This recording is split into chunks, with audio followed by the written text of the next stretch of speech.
Someone stop Checo's shoe from floating away. For the love of God, Yuki, just finish your race. Another race down with Haas in the back. Latifi's aiming for the wall. Michael Massey's been sacked. Ricardo's looking like something's still amiss. I can't believe we woke up for this.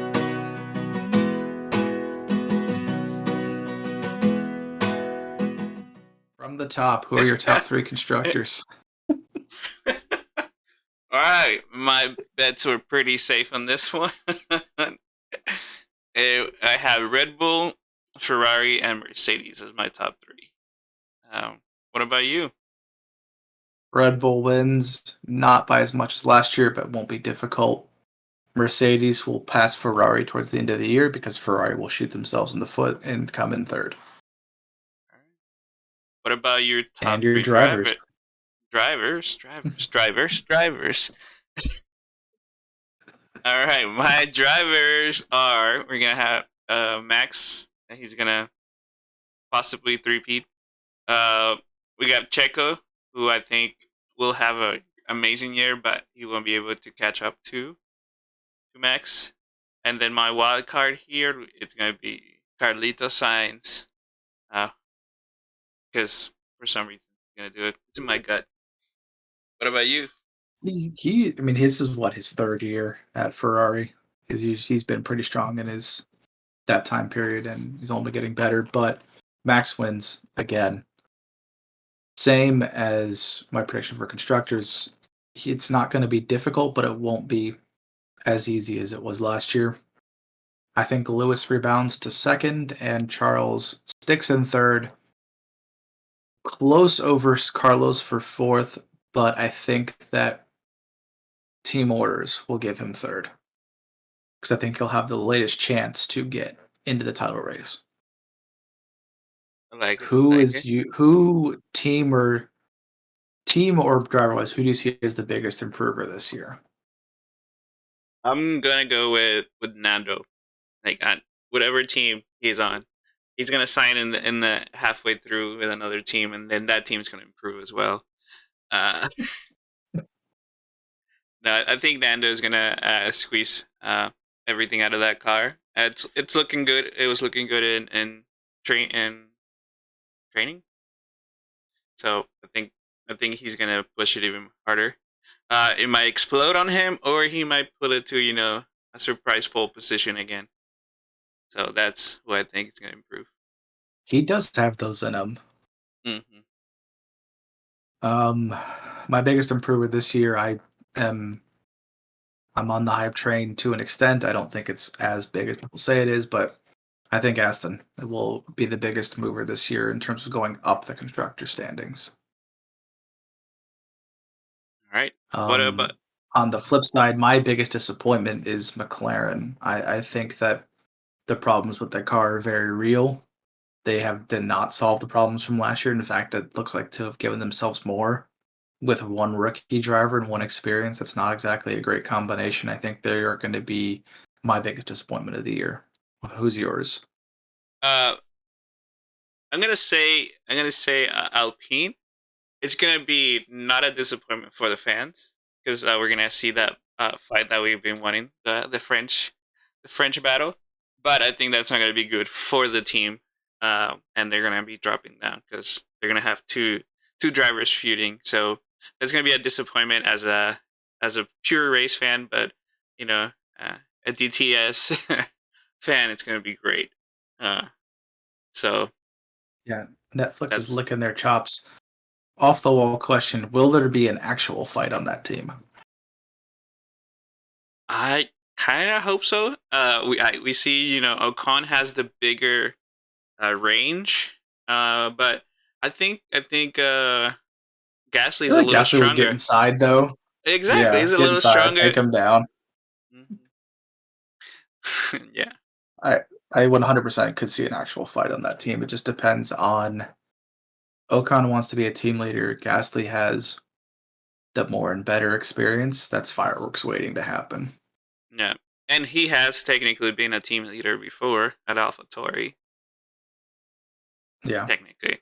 Yeah, I mean, Yuki and all that. What's the one thing you're most looking forward to over the course of this season? I am looking forward to the USGP as a home race for me. Uh, I might be attending, I might not. That's still up in the air, but just the electricity that's in the city when F1 is here is just it's amazing. So it's a great feeling, and maybe we'll have the people from We Woke Up for this here this year, so it'd be amazing. We can always try. What about you? What are you looking forward to? Beyond the fact that we are now just under 9 hours from FP1 of the season, and that's incredibly exciting, and I'm very much looking forward to that. I think the biggest overall thing I'm looking forward to is I want to see that Alpine interteam battle. I want to see how they handle the personalities. I want to see if and when it boils over, because Ocon has a history with teammates, Definitely and has a Ocon and history. Pierre have their own history, and their families hate each other. Like it's wild and it goes deep. And that's it's Speaking interesting. of wild, go ahead. Look at that segue. Speaking of wild, what is your wild card for the year? What's the one thing that you think is good, crazy, but will happen? As a F1 fan, it's gonna suck, but my wildcard prediction is that Red Bull is gonna just run through it, and we'll know they're gonna be champs. We're close to being champs by summer break, which is gonna get the second half a little boring. And then we're gonna have to look for uh, the battle for second. Hopefully it's not, but that is my wildcard. It's gonna be soon. We'll find out. What about Okay. you? So this is what I meant to say the first time we did this before when there was no audio, but I don't think Checo does all 23 races. Who would do the other races that Checo's not doing? I have no idea. Couldn't be a guy with the number 3. I think they're going to hold Daniel over Checo like essentially a grenade at some point. Where if it continues to go the way it does last year, where the car has developed to Max's taste, the team pushes Max a lot, especially once it's already been decided. Because I don't think it's going to go to the end of the year, obviously, but I think that like last year, it had already been decided, and they were still asking Checo to get out of the way for Max. Yeah. So I think Checo was losing his patience last year. I don't think he's going to have it for the whole year. At some point, we'll see a Checo illness or injury, quote unquote, Mm-hmm. and it's going to actually be disciplinary, and they might have Daniel run a race. Could it be Australia? The third race of They won't do Australia. It's too soon. I mean, I could definitely see by Brazil like something happening. Oh, they're gonna I do just think you something. don't bring somebody in of Daniel's caliber, and they're gonna hold it over him like a grenade. Like, well, if you don't shut up and get in line, we'll just have Daniel run. All right. So on that, I think he's gonna run Vegas. Just That could be interesting.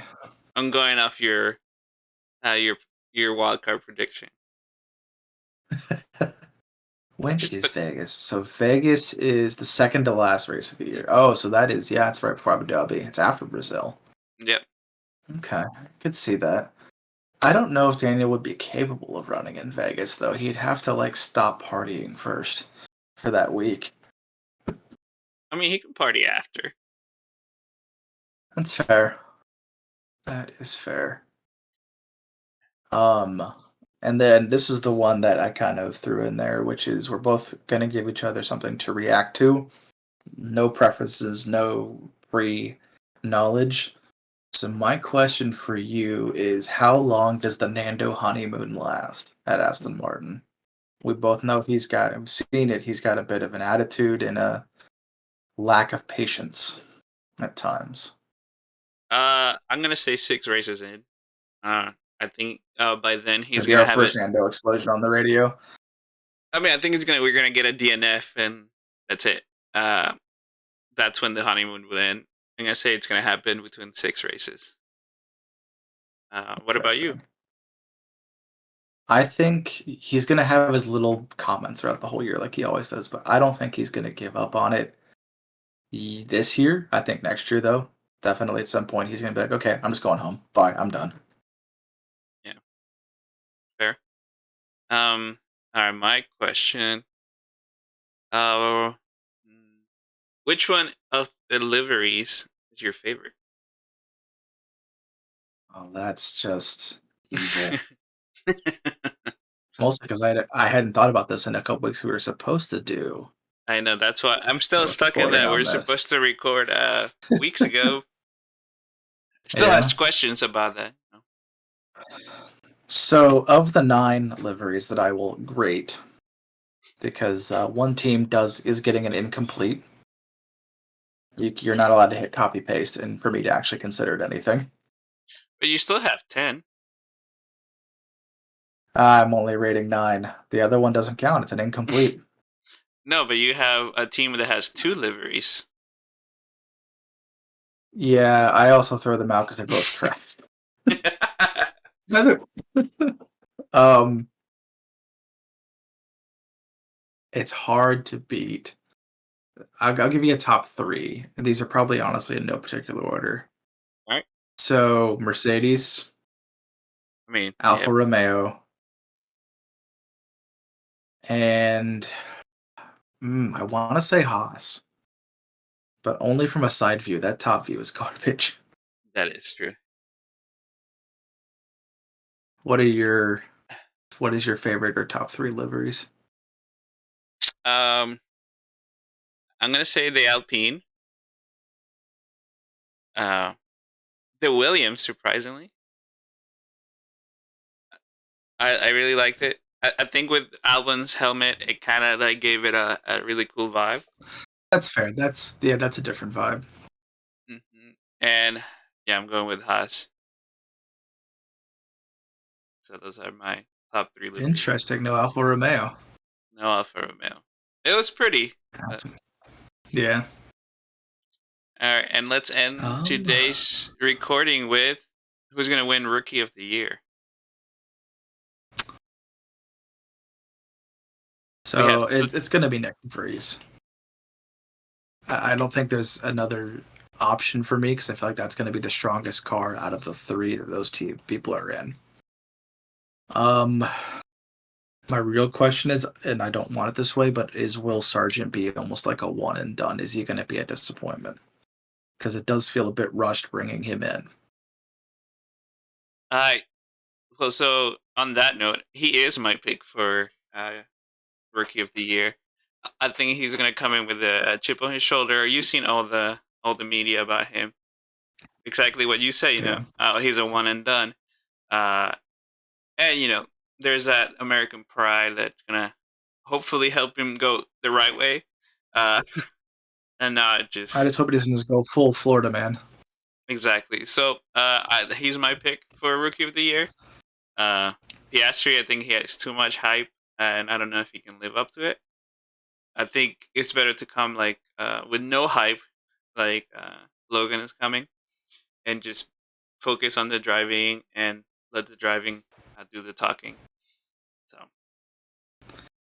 that's a fair point. And also, I mean, De Vries is battling a car that he does not like.